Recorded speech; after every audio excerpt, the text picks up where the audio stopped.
Bom dia! Começando mais um Despertando com Dharma. Despertando com conhecimento, despertando com a fala através do conhecimento do budismo. Bom dia, Isa! Começando com Yun, GP e Shawn. Bom dia, Ana Tereza. Bom dia, Verônica. Tudo bem, pessoal? Oi, Cris. Bom dia, Aline. Bom dia, Rúbia. Úrsula, como é que tá? Bom dia, Maria. Se é e são uma dupla, GP e Shawn, que eu estava pesquisando na internet. Bom dia, Márcia. Bom dia, Rosana. Eles cantavam nos trens cariocas. Talvez a Ana Tereza conheça. E aí cantavam na rua, e aí foram conhecidos, né, tal. Reconhecidos. Bom dia, Fran. E fizeram muito sucesso. Essa música é Besteira. Uma nova música popular brasileira, né? Gosto de ir fuçando, assim, descobrindo essas coisas. Senão eu fico só na minha, lá no MPB antigo aí, né? Vamos chamar só de tiozão, aí não vai dar certo. Bom dia, Rosa. Bom dia, Silvia. Eu, por mim, eu passo escutando Caetano, Chico o dia inteiro. E já tá bom. Mas é bom descobrir coisa nova. Bom dia, Thalita. Bom dia, Isis. Lu, tudo bem? É a nova batida, né? Marisa, que bom. Tudo certo aí? Marisa, tem uma coisa para te falar. Vocês podem divulgar aqui? Pode, né? Tá ficando maravilhosa a tua casa. Tô empolgadíssimo trabalhando nela. Não consigo fazer outra coisa. Bom dia, Gorete. Mas tá ficando muito legal. Muito legal. Tu vai cair para trás. Vai ficar sensacional. Então, para quem não sabe, eu sou arquiteto, né? Se quiserem contratar para uma casa, para sei lá, o que quiserem. Né? A arquitetura é para qualquer coisa. Mas tá ficando, Marisa, tá ficando sensacional. Tô loucaço pra começar, pra continuar ali no desenho. A gente fica brincando, né? Desenhando. Tá sensacional. Linda, linda, linda, linda. Sim, eu tô ali. É coisa boa de mexer. Eu gosto quando tô empolgado. Bom dia a todas, então. Todos.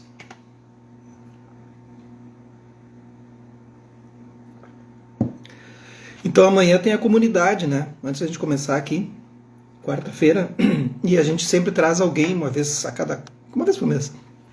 E aí essa semana vai ser os bonequeiros da Serra, ali de Canela e Gramado, nossos amigos queridos Nelson e Beth, e eles vão fazer uma apresentação na comunidade de Arquitetura da Mente. A gente se reúne todas as quartas à noite e todas as manhãs com meditação. E eles vão fazer uma apresentação do anjo, que é de chorar no cantinho. É a coisa mais linda que eu já vi. É a coisa mais linda. Quando eu vi a primeira vez, eu chorei muito. A segunda, eu fiquei impressionadíssimo. Como é que pode, né? Os artistas conseguirem fazer isso, assim. E eles vão falar sobre a trajetória, sobre a arte, sobre esses aspectos, como é ser artista no Brasil. E são esses bonequeiros, Beth e Nelson, os bonecos da Serra ali. Eles já viajaram o mundo todo, né? O mundo inteiro apresentando essa arte. E então vocês vão ver o que é a mente dessas criaturas, a filosofia, o budismo na veia, assim. Quem quiser participar dessa quarta-feira vai ficar gravado, porque tem muita gente que tem aula nesse horário, Isis. Mas quem quiser participar e não está na comunidade, quiser só ver então participar de amanhã, pode me chamar que eu mando o link, tá? Esse encontro vai ser aberto, tá? Qualquer pessoa, qualquer idade, chame as crianças, lotem a sala. Então me chama ali que eu passo o link, pode ser? Então vamos lá. Então amanhã a arquitetura, é só procurar ali, tá ali no feed da Arquitetura da Mente, vocês vão entender o que eu tô falando. Eles são maravilhosos, vocês vão ver o que é a filosofia de vida dessas criaturas que viajaram o mundo inteiro, apresentando, né? Não é para qualquer um. Então a gente está lendo A Beira do Abismo, John Halifax, editora Lúcida Letra. Tá? Encontrando liberdade onde o medo e a coragem se cruzam, página 53. Para quem está chegando agora aí, que eu vi que tem gente nova. Então é isso que a gente está fazendo. Então a gente está aqui no capítulo em que ela vai falar sobre o altruísmo e os outros estados limite. Prontas, todo mundo afivelados aí? Vamos começar? Os estados limite influenciam uns aos outros.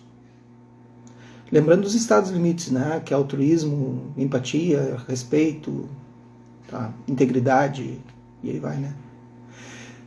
Direta e indiretamente. Ressoando entre si para nos apoiar ou nos sabotar. A empatia saudável por quem sofre pode inspirar bondade, cuidado e altruísmo. Quando encontramos alguém que está sendo intimidado, sofrendo violência sistêmica ou abuso direto, nosso altruísmo e integridade nos obrigam a intervir. O altruísmo também é uma plataforma poderosa para um envolvimento comprometido.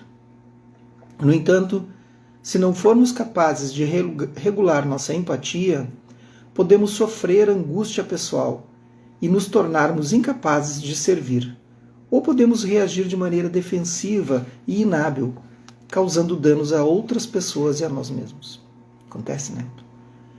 Se nossas ações altruístas não forem congruentes com nossas sensibilidades morais, ficaremos aprisionados ao sofrimento moral. Se cairmos no altruísmo patológico, podemos acabar desrespeitando e desdenhando aqueles que inicialmente estávamos tentando ajudar. Quando o altruísmo não é saudável, o esgotamento não raramente é o resultado. No entanto, o insight corajoso acerca desse desalinhamento do altruísmo, o que Cassie Moore chamou de estrada enganosa da ajuda, pode transformar a vida de uma pessoa em direção ao bem e à compaixão. Eu estou lendo aqui, estou pensando uma outra coisa, que muitas vezes as pessoas pedem ajuda, né, pra gente. Todo mundo recebe pedido de ajuda, né? Recebo bastante em função dessa ação que eu estou cometendo aqui agora e que me propus a fazer na vida. E muitas vezes eu digo não, assim, sabe? Bem tranquilo, assim. Porque eu percebo que não será um altruísmo sincero, até mesmo a conversa e tudo mais. Né? E às vezes as pessoas me chamam para conversar com determinadas pessoas. Então, não vai funcionar. Não, mas podia ajudar? Poderia, mas eu sei que minha ajuda não vai ajudar em nada, absolutamente nada. Ela vai ser totalmente patológica, assim, para mim e para a pessoa. Será ruim. Então a gente tem que ter essa consciência, assim, de que dizer não também é muito saudável, né? De saber dizer não, dizer, olha, não vai rolar. E tá tudo bem, né? Pode ser que a pessoa vire a cara, fique ali, aquele jeito, mas é da pessoa, paciência, né? A gente tem que ter esse cuidado, gente, saber dizer não também. No início do inverno de 2016, uma comunidade de Upaya visitou um abrigo em Santa Fé para preparar e servir um jantar para 200 pessoas sem teto. No dia seguinte, Cassie teve uma experiência que a inspirou a escrever sobre o que havia aprendido a respeito do altruísmo. Então aqui agora a voz da Cassie. Muito bom ouvir isso. Sobre dizer não, Ana Teresa? Ah, digo sim. Digo sim. Às vezes as pessoas procuram sim. Eu digo, não vou ajudar, não tem como. Não vai fazer sentido. No dia seguinte ao jantar no abrigo, cruzo com um sem-teto na rua Marcy. Nossos olhos se encontram no meio da faixa de pedestres. Nossos corações, de alguma forma, também se encontram nessa travessia. Percebo que não tenho nenhum medo dele. Isto é novo para mim. Não quero dizer que não tenha medo de uma maneira descuidada. Jogando com a sorte. Estou consciente do sábio discernimento necessário para se envolver com o mundo tendo um corpo feminino de 1,65. O homem sorri. Sua longa barba de Papai Noel se move com o sorriso. E eu aceno de volta como se fosse uma reverência. Isso parece normal, humano, sem nenhuma magia, mas profundo. Enquanto caminho, sinto culpa, como uma pérola metálica fria crescendo em meu intestino. Olá, vergonha. O que significa que a capacidade de ver meu próprio rosto em um sem-teto pareça algo novo para mim. Essa vergonha parece justificada. Não é que eu tenha ignorado o sem-teto de maneira alguma. É que eu os via como outros, como os outros. Eu não me via neles.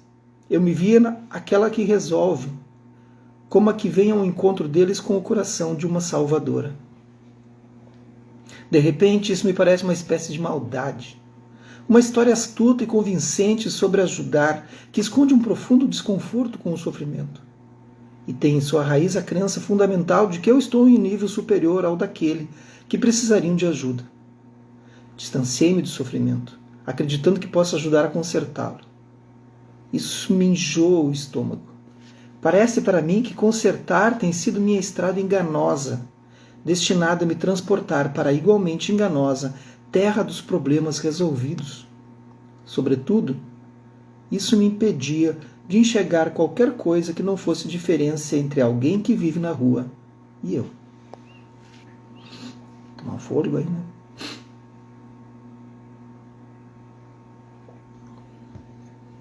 Tem nem que comentar, né? Quando a gente continuar nos vendo como nós e os outros, a gente vai continuar se colocando num lugar completamente afastado e diferente. Quando a gente olha alguém e agora, principalmente agora, né, essas situações que estamos passando no mundo, no Brasil, enfim. Quando a gente olha alguém dessa forma, assim, e a gente sempre se coloca numa posição, se eu conseguir, eles também conseguem. Se eu não sei, uma situação assim, né? Eu ouvi isso, estou com isso na cabeça porque eu ouvi isso ontem. E a questão é de onde tu parte e de onde o outro parte. E não é de onde tu parte e de onde o outro parte no nível temporal. No nível temporal de espaço-tempo, aqui agora, nesse espaço 3D que nós vivemos na vida. Nós temos que entender que nada nasce assim, ou nada morre assim. Aquilo que não existia não pode passar a existir imediatamente. Então a gente tem que entender que a gente sempre esteve aqui. Estivemos aqui através do nosso DNA, da nossa carga genética, de outras encarnações, seja o que for que a gente creia. Então, da onde a gente parte, é da onde a gente parte com uma carga genética, uma carga de karma, uma carga de acontecimentos, uma carga familiar, uma carga de condicionamentos, uma carga de posicionamentos, de méritos, privilégios. E quando a gente parte de lugares diferentes, aí a gente vê o quanto a gente tem privilégios. A gente não está correndo do mesmo lugar. A gente não está correndo todo mundo enfileirado e começamos com uma carga genética zeradinha, está ali, vamos zerar a tua carga genética, tuas encarnações, tuas realidades ilusórias, teus condicionamentos, e todo mundo parte daqui, vamos ver. E até porque não é uma competição. Então quando eu olho para o outro, eu tenho que olhar para o outro e ver, pá, tá tudo ali. E olhar para o outro é olhar dessa maneira. Olhar sem todos esses condicionamentos, entenderam? Então, quando a gente olhar para o outro e olhar e dizer assim, mas eu consegui, ele consegue também. Isso é de uma limitação mental que é mediana. É um pensamento mediano. Nem mediano, é baixo. Pensamento encaixotado, né? Então, vamos ver de onde a gente está olhando. De onde eu olho? Né? De que lugar eu estou olhando na minha mente? Quando Cassie encontrou os olhos do mendigo, eles compartilharam um momento de conexão que abriu um portal de insights para Cassie. Ela reconheceu que ajudar, consertar e resgatar são formas pouco saudáveis de altruísmo. Ela sentiu o sofrimento moral sob a forma de vergonha, quando percebeu que o enxergava como os outros. Essa tendência envolve uma boa medida de desrespeito, outro estado limite. Cassie não está sozinho, sem teto são tratados como os outros, pela maioria da nossa sociedade. Perceber sua pequena parte nesse sistema de opressão levou Cassie a passar do altruísmo patológico à compaixão. A história de Cassie me faz lembrar de um ensinamento importante da doutora Rachel Naomi Remen. Ajudar, consertar e servir representam 3 maneiras diferentes de ver a vida. Quando você ajuda, você vê a vida como fraca. Quando você conserta, você vê a vida como quebrada. Quando serve, você vê a vida como completa. Bonita essa frase, né?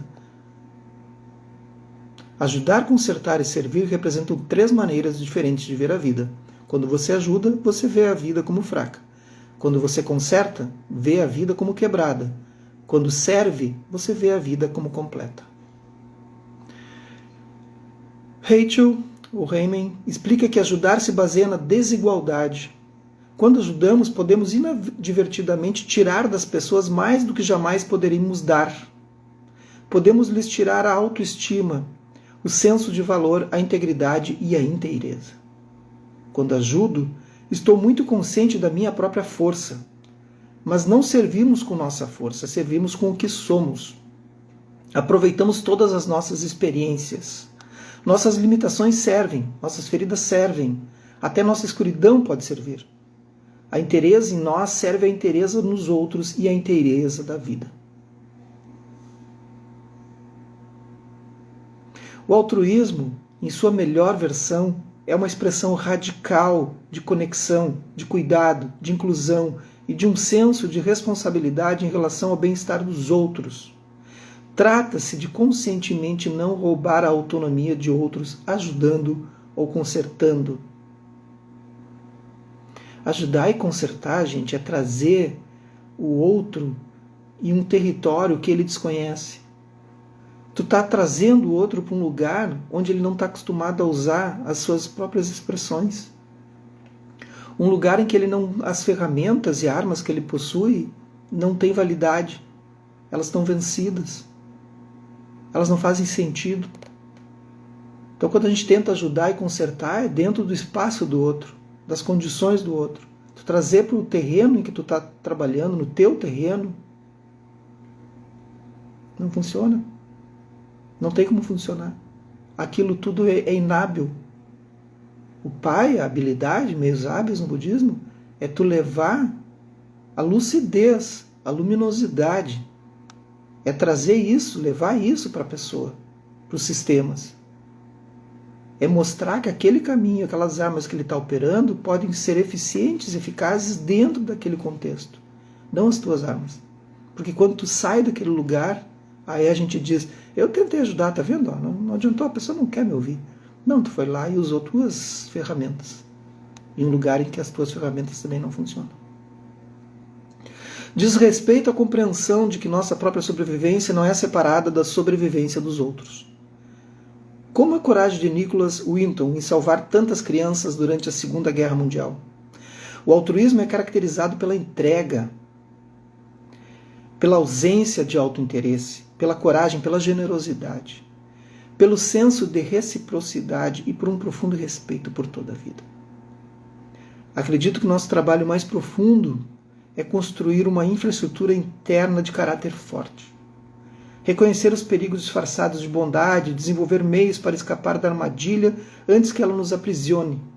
Ainda assim poderemos ser vítimas de auto-engano, de motivações equivocadas e da necessidade de elogio uma vez ou outra. E quando isso acontecer, e nós reconhecermos, é nesse momento que abriremos o grande presente da humildade, fruto do fracasso. Sim, faz todo sentido, é isso. A gente tem que cuidar com que elementos a gente está, quais são os elementos que a gente está usando no campo. E aí é sabedoria do espelho, né? Os 5 Jnani-Budas. Quando a gente entra num lugar, a gente tem que entrar olhando, bom, o que eu faço com o que existe aqui? E aí, se eu entro com as minhas habilidades, é um problema. Vamos para as práticas que apoiam o altruísmo. Bacana, né, gente? Estão gostando? Se apresentem. Lerga uma mãozinha para eu saber que vocês estão aí. É assim, porque eu tô falando, você tem que lembrar, né? Quem não faz live, eu tô falando para mim, porque eu tô olhando uma tela em que só tá eu ali, né? Então eu preciso saber se vocês estão aí. Aí diz assim, sim, estamos aqui. É. No 55º aniversário de Roshi Bernie Glassman, que foi um dos fundadores do Zen Pacemaker, que bom, olha, ó, que estão aí. Estavam tudo, né? Estavam tudo caminhando pela cozinha, fazendo seu cafezinho, vieram correndo lá para escrever. Tá sacando vocês aí. Ó. Não, sei que estão ouvindo. Coisa boa. Então, o Roshi, Bernie Glassman, em 1994, ele, o ano, acho que foi o ano que eu vim para Lajeado, ou 93, nunca sei. Que a gente veio morar em Lajeado. A gente morava em Pelotas. Hoje entendi porque você não empresta seus livros. Não empresta mesmo, não adianta, pode espernear. Tem. E o que faz sentido para mim não faz sentido para os outros, né? Por que tu entendeu, Fabiola? Colombo? Conta para nós aí, faz um momento de explicação.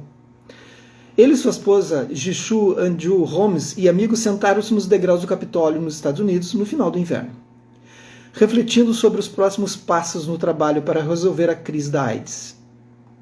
Tá. Exatamente. Bem colocado. Perfeito. Entendi, Fabiola. Colombo. Eles haviam criado a Mandala Greystone com muito sucesso.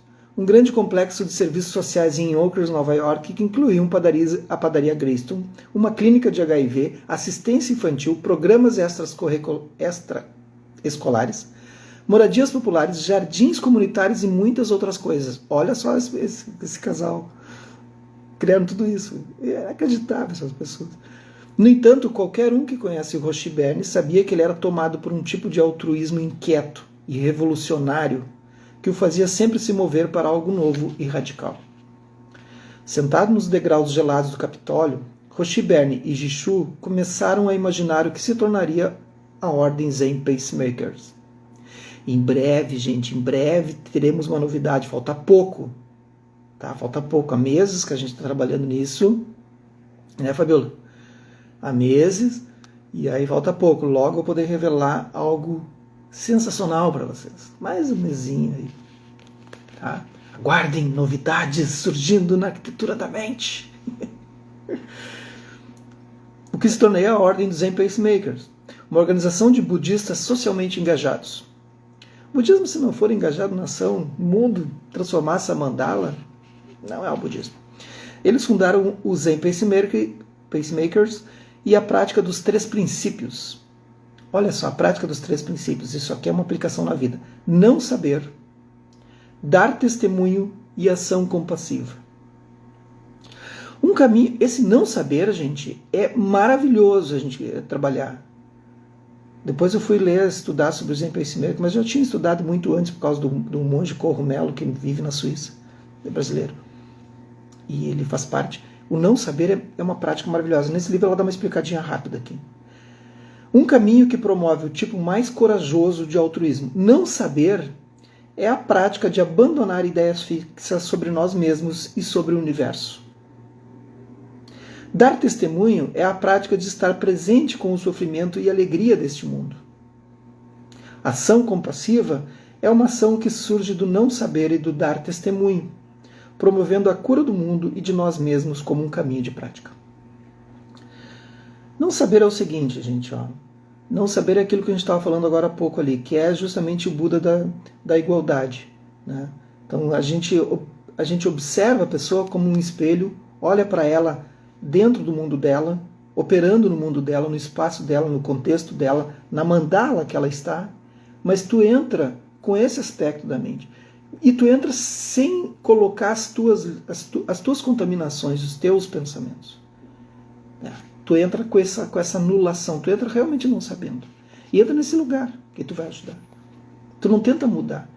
Não é aquela coisa de evangelizar os outros. Não sei se eu posso usar essa palavra, desculpe aí. Talvez eu tenha usado errado ela, com um sentido preconceituoso. Vou refazer.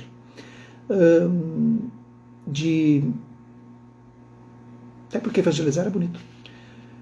Domesticar, pode ser?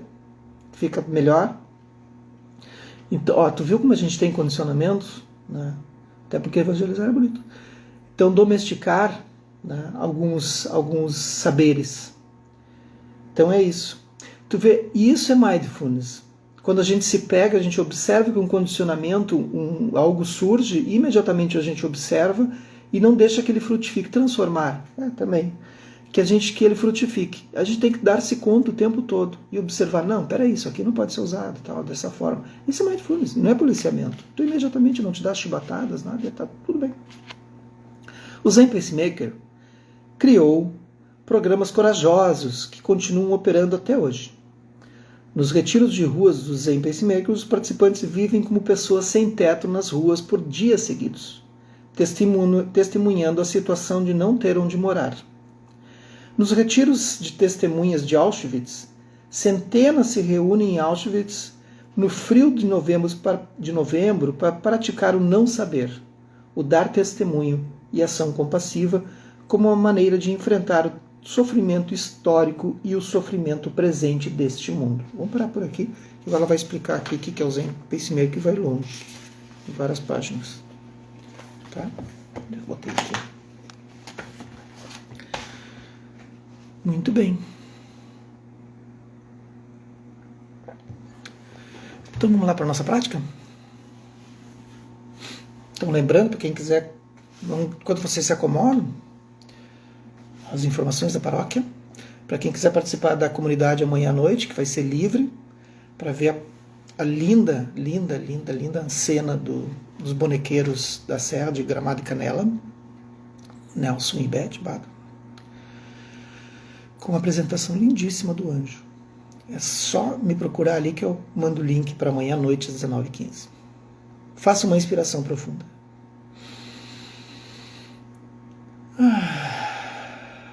Soltem pela boca.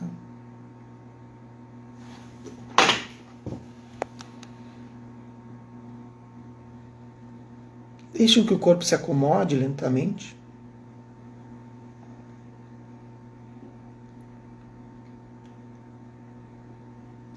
Deixem de lado qualquer coisa que tenha sido lido ou dito por mim, que talvez não tenha agradado, ou mesmo que tenha mexido com alguma coisa entre vocês.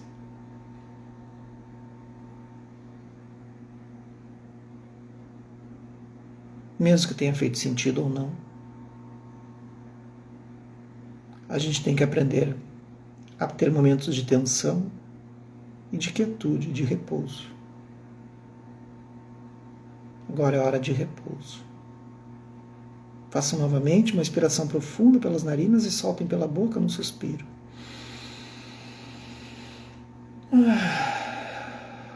Aprendam a fazer isso.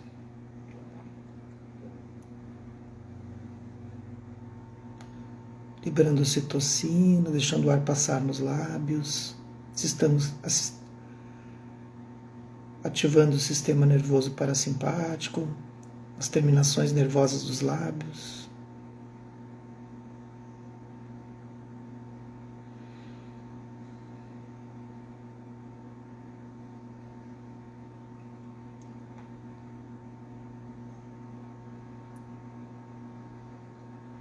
Mesmo que sintam essa sensação boa, prazerosa, não se entreguem totalmente a ela. Mantenham a mente alerta, atenta. Observe essa sensação como sendo uma sensação natural do corpo.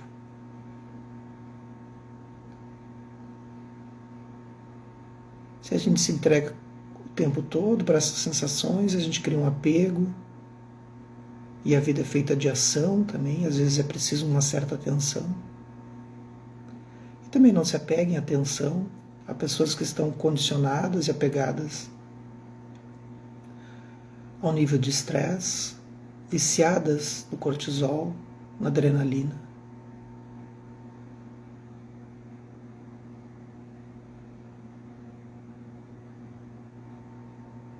A lucidez só é alcançada quando a gente está em repouso.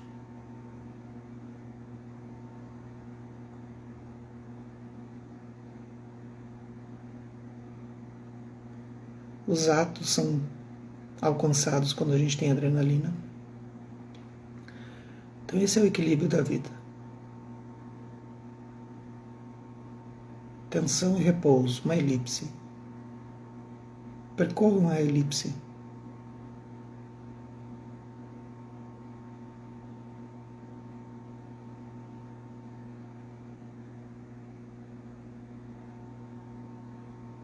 Observe que a sua respiração começa a ficar cada vez mais sutil, mais tranquila.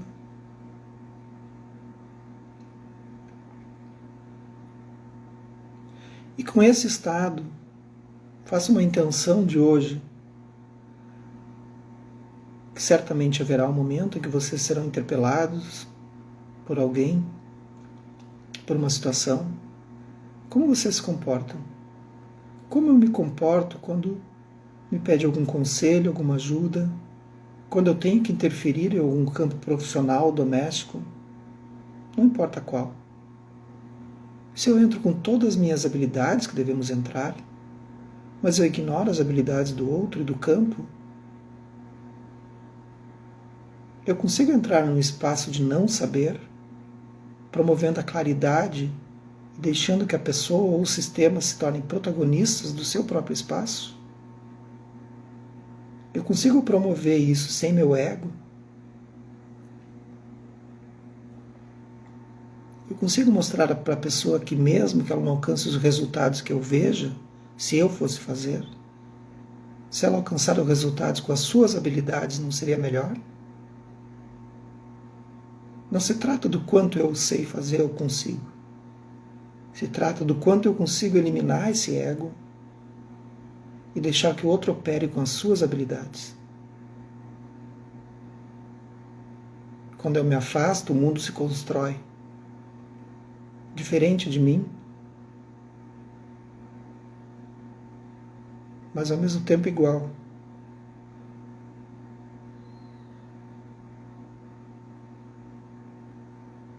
Procure dar esse espaçamento quando chegar numa situação dessa. Veja se tu consegue entrar num sistema ou num campo pessoal com a ação de não saber. Faça uma inspiração profunda. Entenderam? Bacana, né? Então quem quiser pode até colocar, se está conseguindo fazer essa prática do não saber ali, publiquem. Né? Vamos movimentar a arquitetura da mente? Pode ser? Que os méritos desse nosso encontro, dessa nossa prática, se expandem e toquem a todos, todas. E que nós possamos nos tornar um caminho iluminado e iluminando. Entenderam? Bom dia, boa terça-feira!